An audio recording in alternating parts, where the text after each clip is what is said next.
Почитувани, владата на СДС на веќе завршен автопат, кој се чека да се пушти во употреба, прави анекс на договор со подизведувачите кој чини 850.000 евра, пари кои ќе бидат платени од државниот буџет.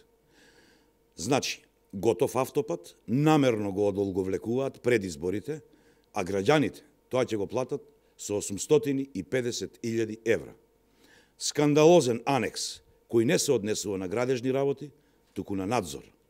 Со ова, почитувани граѓани, се врши директна злоупотреба на вашите пари и се отвора сомнеш за тежок криминал кој СДС, Заев и Сугаревски свесно сакаат да го направат.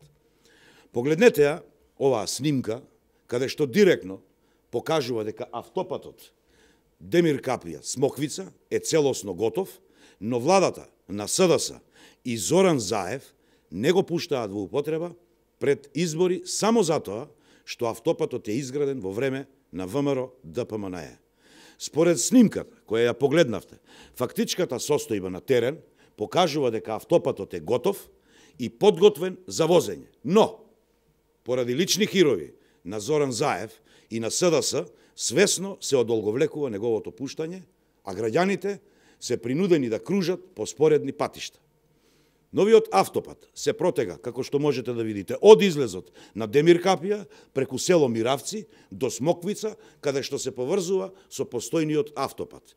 Има две клучки кај Миравци и кај Смоквица, два тунела долги по 1200 метри, 6 моста со должина од 100 до 500 метри, 6 подпатника и 2 подпатника.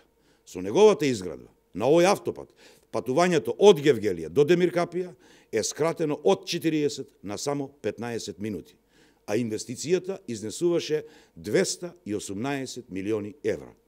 Оваа инвестиција, да беше ВМРО ДПМНЕ на власт, досега ќе беше готова, а Македонија, почитувани мои, ќе имаше нов автопат. СДС се неспособни и целосно неодговорни и кон државата, и кон граѓаните. Неодговорноста и негрижата за потребите и интересите од страна на СДС и на Заев е повеќе од очигледна. СДС и Заев за 5 месеци владење не можат да пуштат во употреба веќе завршен автопат.